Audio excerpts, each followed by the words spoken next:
Little day after reaction to game one of the preseason and some interesting PFF grades.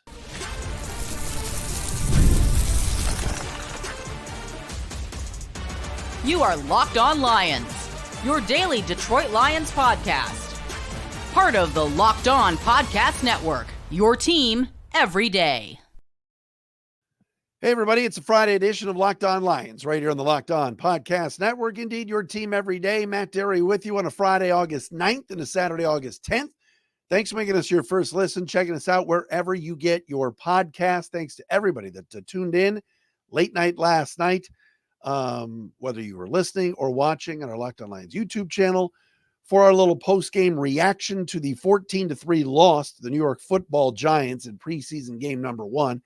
Got a little bit more on the game, got some injury stuff, PFF grades, much more to do here on a Friday edition of Locked On Lions. The team will be back at practice on Sunday, so I'll get a couple of days off here, rest, and then get ready for next Saturday's game at 4 o'clock in Kansas City, preseason game number 2 against the Kansas City Chiefs. Follow us on Twitter at Derry Speaks, at Locked On Lions as well, Matt Derry Facebook fan page. And yes, thank you to those of you that subscribe and watch for free every day on our Locked On Lions YouTube channel. The show today brought to you by LinkedIn. LinkedIn Jobs helps you find the qualified candidates you want to talk to faster. Post your job for free at linkedin.com/LockedOnNFL. That's linkedin.com/LockedOnNFL to post your job for free. Terms and conditions apply. All right, so here we are. We are one preseason game down, 2 to go. Next Saturday against the Chiefs, Saturday after that against the Steelers at Ford Field, and then we get ready for the regular season. What did we learn about last night? And now that the dust is settled, and we did the reaction show a little bit last night. And again, I want to preface something. It's preseason football. I know we were just fired up to watch football. All right. But I checked out the Locked On Lions YouTube comments from last night, and Dudfeld, Suckfeld, the nicknames for Nate Sudfeld are not really nice. Okay. And he played poorly. He really did. Was listening to ESPN radio this morning, or I saw it on at the gym this morning.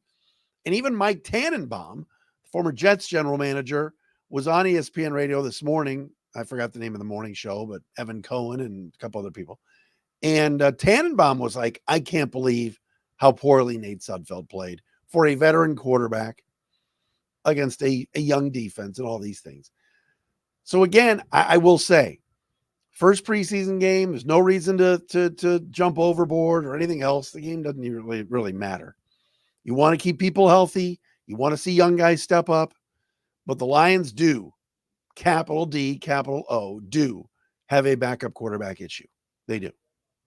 All right. Kicker, we seem to feel a little bit better about Jake Bates after that 53-yard smash last night that split the uprights.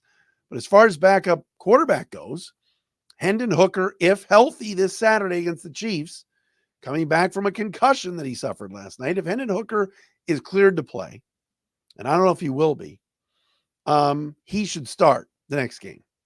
And Sudfeld should play the second half. That's how I view it. But I mentioned Ryan Tannehill's name last night. You know there's going to be some other quarterbacks that are going to be cut along the way. Teddy Bridgewater, by the way, is not coming back. Teddy Bridgewater retired to go to his alma mater down in Florida and coach high school kids, and took the high school job down in Miami of his alma mater, and the name escapes me. He's not coming back. The Lions had to persuade him to sign last year at this time. It ain't happening again. But like I said, the former Titan, Ryan Tannehill, is available. There will be other guys cut along the way. Heck, we saw it last night. The Giants never carry 3 quarterbacks. They've got Daniel Jones. They've got Drew Lock. They've got Tommy DeVito. Tommy DeVito isn't terrible. He's better than Nate Sudfeld.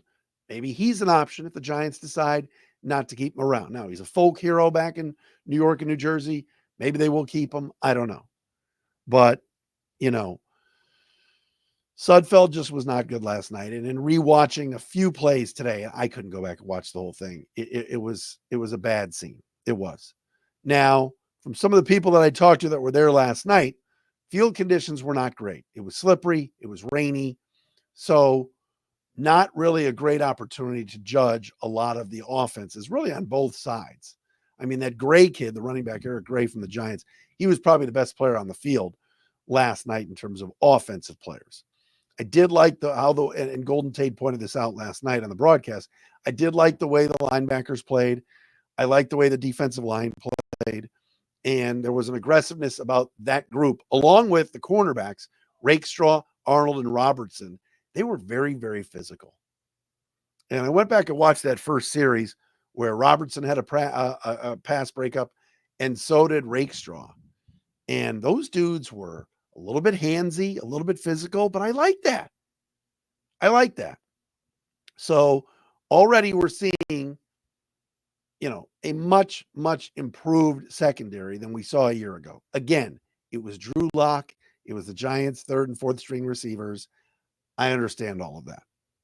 Now, today, Juju Smith-Schuster got released by the New England Patriots. Patriots are in desperate need for a receiver. Heck, they've been trying to trade for Brandon Ayuk for the last couple of weeks. I don't think Ayuk even wants to come to New England, despite Mike Reese's report from ESPN up there that the Pats are willing to pay him like close to $30 million a year. But I don't think he wants to go up and play for that dumpster fire, which that's what the Patriots are. But Smith-Schuster is available. I know the Lions are a little bit thin at wide receiver after their big three of Amon-Ra, J-Mo, and Khalif Raymond. But I don't see Juju Smith-Schuster coming to Detroit. I'm hopeful in this next game against the Chiefs, we learn a little bit more about the receiving core. And if guys can step up and claim the wide receiver 4 and wide receiver 5 jobs. Best receiver on the Lions last night was undrafted rookie from Illinois, Isaiah Williams, and he only caught 4 balls. And as I said the other day, Donovan Peoples-Jones buried in 4th string on the depth chart, then didn't play until the second half. Did make a catch. It was a ball thrown behind him. He made a nice adjustment too, but that can't be a good sign for DPJ as well. Again, there's going to be massive, the last cuts in late August, the massive cut where everybody has to get their roster down. There will be some casualties. There will be some guys that teams are trying to sneak onto their practice squad that the Lions surely will pounce on if they feel and deem it necessary. But other than that, it's preseason football. Would I have liked to seen better quarterback play? Yes. Can we judge the receivers? Hard to do because the quarterback play was not good. Hendon Hooker did look better than Sudfeld. And I love the scrambling ability, but again, he's got to get down and slide because the concussion he suffered last night, that was a play where he kind of lowered his shoulder. And Dan Campbell said it after the game. He's got to be very selective. Hendon does on when he's running, how he's finishing plays, etc. You do not want your backup quarterback and a guy that has that ability to move the pocket a little bit constantly injured. And you want him sliding and safe as opposed to lowering his shoulder to get an extra 5 yards. So those are my thoughts again, kind of from last night and rewatching a few of the plays and everything else. Pro Football Focus, our friends at PFF, did put out grades for last night. So as we always do after every game, we'll give you our top 5 and bottom 5 Lions offensive players and Lions defensive players from last night's game. Now, I didn't last night in our post-game reaction show. I didn't put out our voicemail. So go to speakpipe.com/Dairy podcast page. That's speakpipe.com/DERY podcast page and leave a voicemail. We'll do a call of the day coming up on Monday. All right, coming up next, PFF grades. We got to talk some injuries. And I caught something on FS1 today that I thought was very, very interesting on their morning show. We will get into that as well right here on a Friday edition, end of the week, Locked on Lions.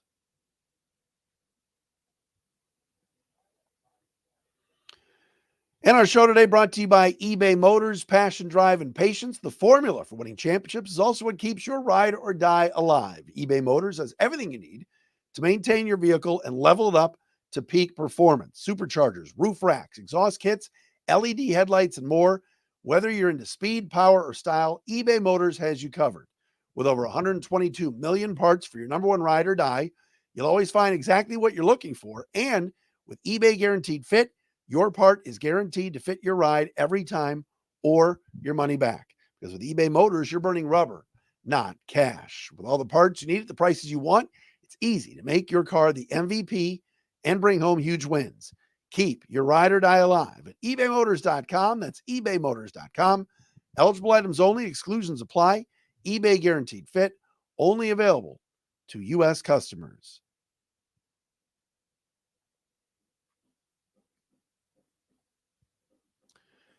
Matt Derry back with you. It is a Friday edition of Locked On Lions right here on the Locked On Podcast Network. Your team every day. Lions with an off day today on Friday. Another period, day of rest on Saturday.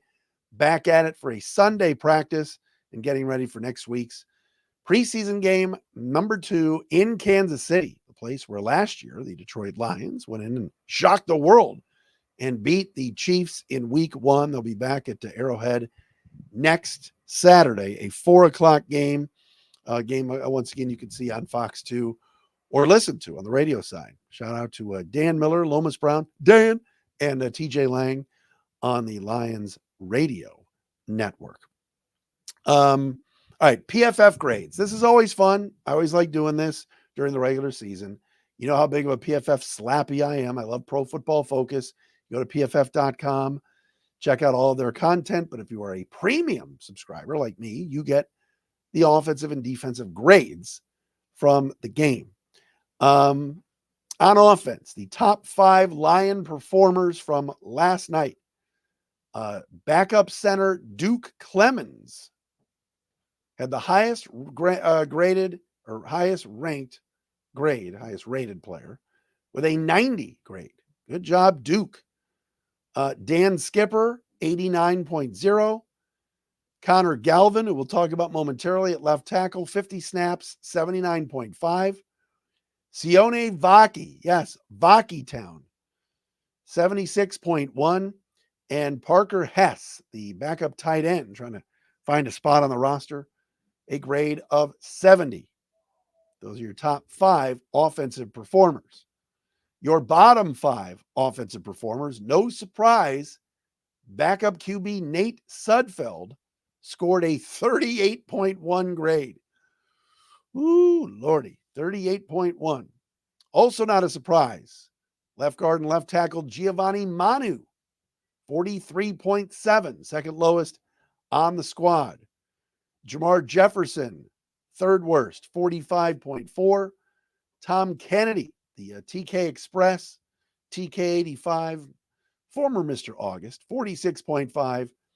And Ike Boatger, a recently picked up interior offensive lineman, a 46.6. By the way, Hendon Hooker played 20 snaps. He was 6th worst at 47.5.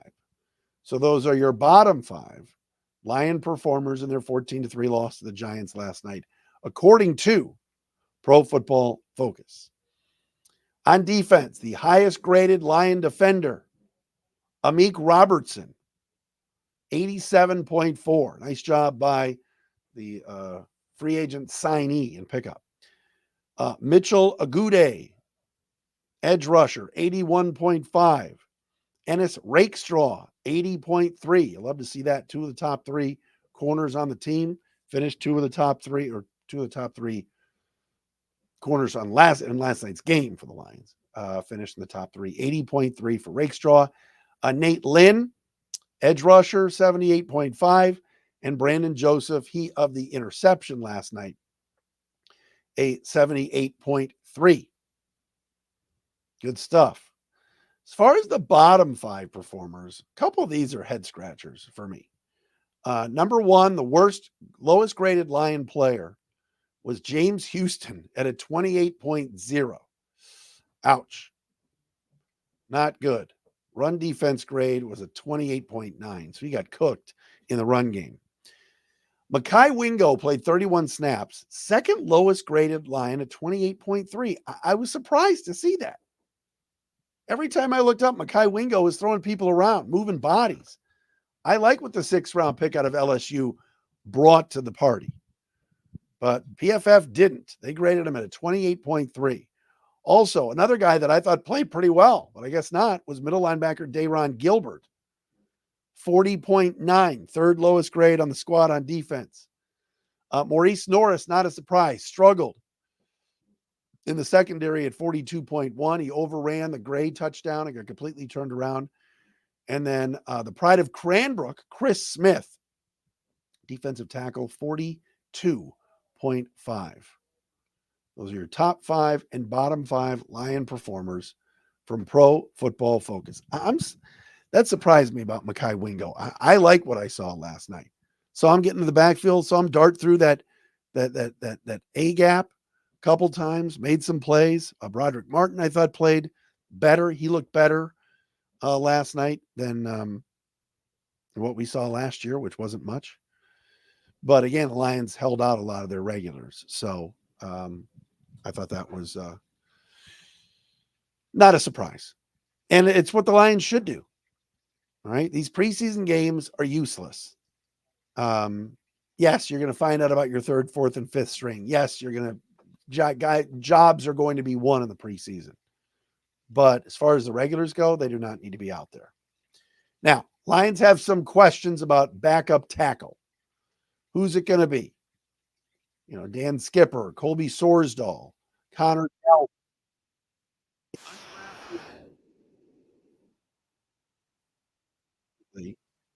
Is going to be lost for the season.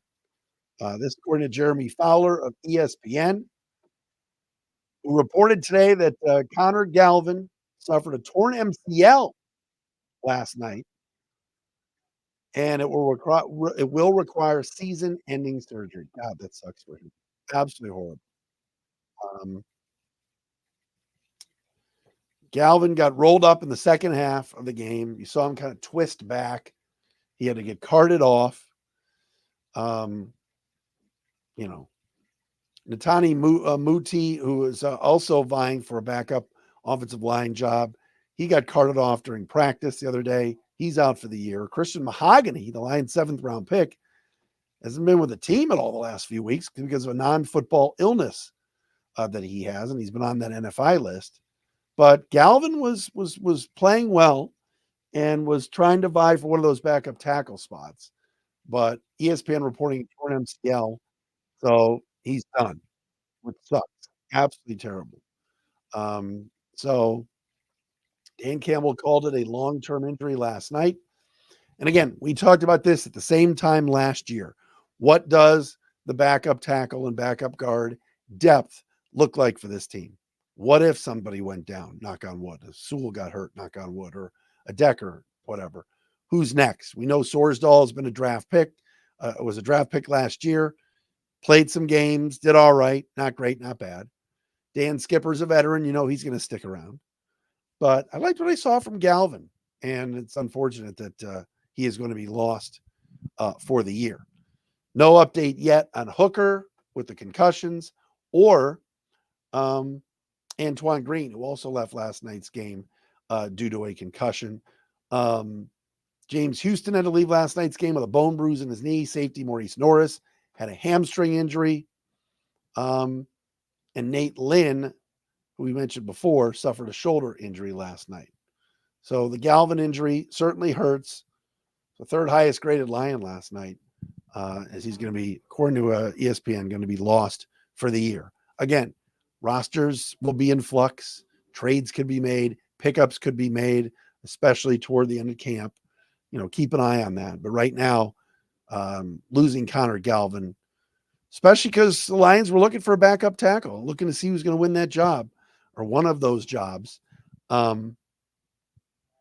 definitely sucks. So hopefully that man is a speedy recovery, but it sounds like he's going to be lost for the season. All right. Believe the show is, I don't know if it's First Things First, whatever the show that Craig Carton is on Fox Sports 1. Again, at the gym today, and happened to see this on the screens, and I couldn't hear the volume, but I was reading the text on the screen, the closed captioning. Craig Carton, the host on FS1's morning show, had a very wild prediction. Or is it? I will tell you what that prediction is coming up next, right here on Locked On Lions.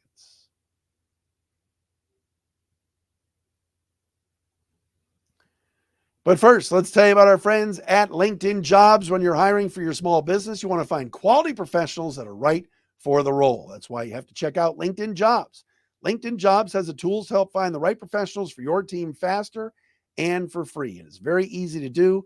Everybody's on LinkedIn. I'm posting daily on LinkedIn because it's important to get your business stuff out there for people and to network. LinkedIn isn't just a job board.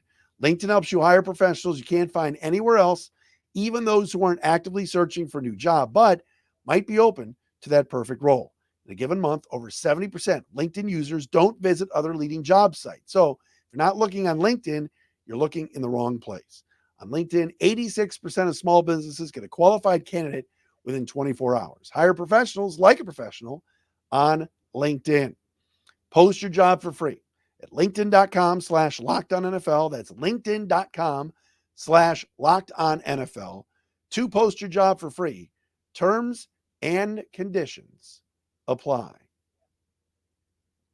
And hey, Locked On Lions today, sponsored by BetterHelp. Listen up. If you're thinking about therapy, thinking about talking to somebody, give yourself a chance. Think about all the things that are going on in your head. Your schedule's packed with kids' activities, big work projects, and more. It's easy to let your priorities slip. When you feel like you have time for yourself, that's when you're going to do better. And non-negotiables like therapy are more important now than ever. So if you're thinking about therapy, what about BetterHelp? Give it a try. It's entirely online, designed to be convenient, flexible, and suited to your schedule. Just fill out a brief questionnaire to get matched up with a licensed therapist, and you can switch therapists anytime for no additional charge. Never skip therapy day with BetterHelp. Visit betterhelp.com/lockedon today to get 10% off your first month. That's BetterHelp, HELP.com/lockedon.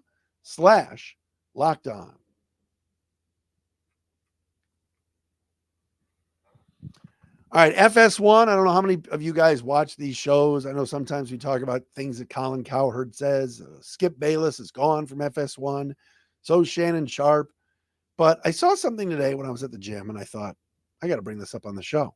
By the way, thanks for making us your first listen. Shout out to our everydayers who are out there. Appreciate all of you. Thanks for the tweets, the text, the Speak Pipe voicemails, Facebook messages on our fan page. And of course, all of you YouTube commenters, thank you as well. Anyway, so I'm watching this at the gym today. Craig Carton on that morning show. Is it Speak for Yourself or First Things First or one of these shows? And Craig Carton, who's a longtime New York talk show host, he's the bald guy in the morning. He said this. He goes, write it down, put it in stone. This is not just a prediction. It's going to happen. Craig Carton said today on FS1 that the Green Bay Packers are going to finish in last place in the NFC North. I saw this. I was like, I'm on the treadmill. I see this. I'm like, wait a minute, what? And you could tell there was an audible groan from his co-hosts, from the guys on the panel. And he's like, I'm telling you, the Packers are going to finish in last place. He just thought last year was fluky. He still thinks they're a young team. He's not sold that Jordan Love should be the highest paid quarterback in the league. But hey, you look up and you go, the NFC North, I mean, all of us here in Detroit, and me included, think the Lions are going to win the division. The Lions have a really good team. They're well coached. They're balanced. The offense is going to be really, really good again. The defense is only getting better. Saw it last night. You see it with the secondary. And the Lions now have proven themselves. They play with confidence. They play physical. They've got an identity. They can beat you with the pass.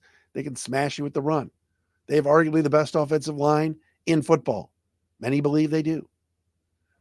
The Lions, we know, aren't finishing in last place. Somebody has to.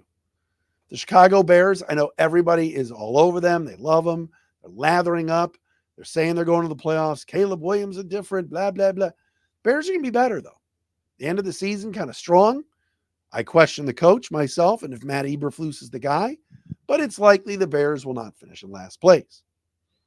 The team that most people think is the Minnesota Vikings. Yet, J.J. McCarthy's starting to play better. You got a defense that last year under Brian Flores overachieved. What if some of the young guys on that defense get even better this year?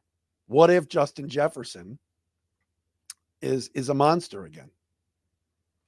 The more I thought about it, the more I thought, is Carton off his rocker, or is it possible that, yes, Green Bay slides a little bit after a terrific end of the season last year and a great January and finishes in last place?